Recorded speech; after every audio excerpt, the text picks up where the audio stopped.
Welcome to Rafa's Toy Studio, the place where I can talk about those toys that everyone should check out. Now, today we're going to talk about the DC New 52 action figures that were part of the DC Collectible line. As you can see, we have all of these beautiful figures here in front of us. Supes, Green Lantern, Bats, Flash, Wonder Woman.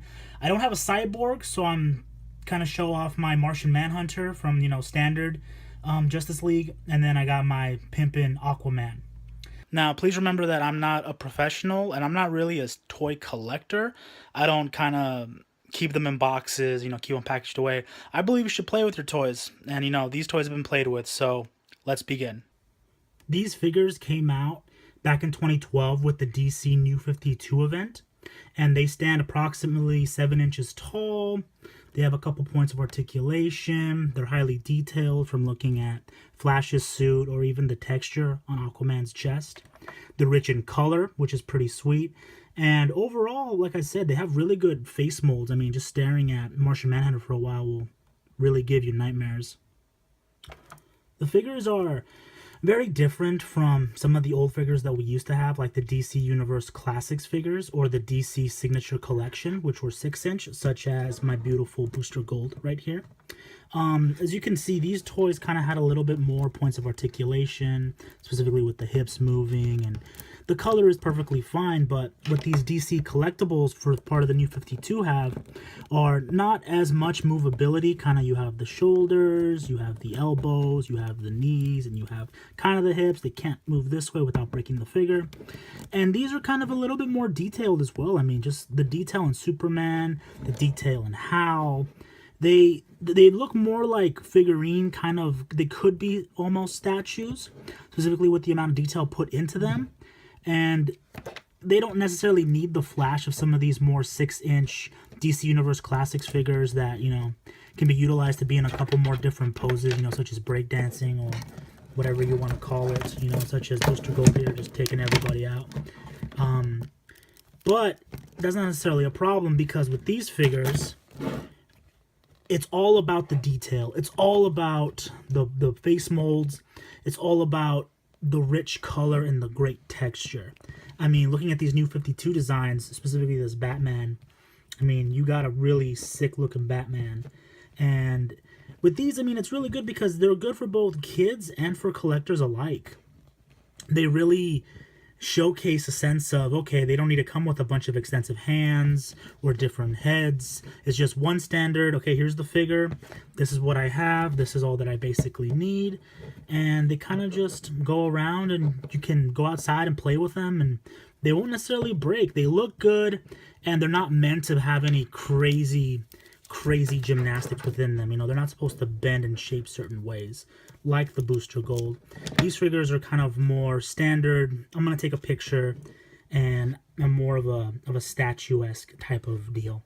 And, I mean, there's nothing wrong with that. It's kind of a good combination. Kids can play with them. Adult collectors can kind of just place them.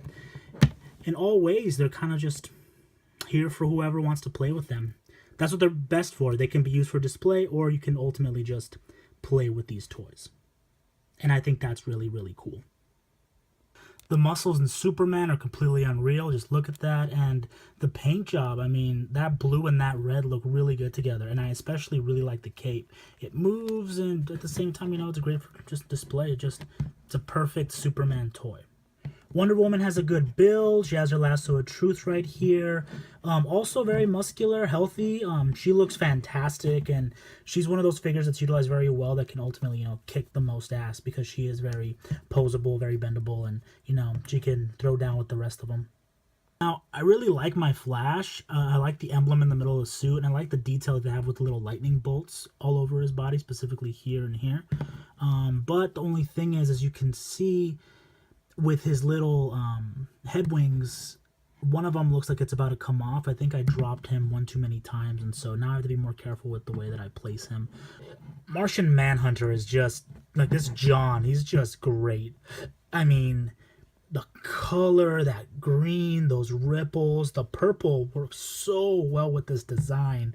And I really like this Martian Manhunter look. I mean, he looks very alien, but he looks regal, like he's, part of a royal line of something, rich, badass Mars aliens. But at the same time, he's a great toy to just kind of stand there and look ominously. I mean, just standing him next to Superman, you know, that can be badass within itself. Just look at them. Perfect. I love the mold for Batman, specifically the face mold. It looks very cartoonish Batman, which I like. The only thing is because of all the black, he does collect a lot of dust, and his cape sometimes kind of becomes a problem when he tries to stand, but overall, great toy. I think Hal is my favorite. I really like the metallic looking paint with the green and black, and I mean, that looks just like Hal Jordan, like Space Cop extraordinaire. I love it, and I love that hair, kind of like fudge ice cream just on top of his head. And then talking about hair, we have this awesome Justice League Aquaman. You know, standard when he first came out with his awesome necklace and the trident and this orange textured chest plate that he kind of wears around and the sweet sideburns that he has here. This isn't necessarily the badass Aquaman that was in, you know, Volume 1, The Trench by Jeff Johns and Ivan Reis. But this is still a really cool Justice League Aquaman that showcases kind of the wild ferocity. And again, that attention to detail is really, really cool. And that's what these figures really, really honor. You know, you can have a badass story where these guys take on Darkseid and they try to save the world. And at the same time, you know, you're kind of engrossed in the information because they look just like the characters within the New 52. And I think that's really, really cool. So overall, please, you know, check out these toys. They're pretty cool. You kind of get a look into just the awesome detail, articulation, and just wonder of these awesome superheroes that people fall in love with every day. It's that imagination come to life and brought between plastic. And whether you're just a standard collector who likes to keep them in the boxes, they will look good on your shelves. Or if you want to go to the sandbox and just kind of create an epic space battle between Hal and his Lantern Corps, Superman coming and Flash, you know, coming in to save the day at the last second, they're also good for that too. I mean, these toys qualify for everything, and I think that's something to say that's very, very cool with toys nowadays.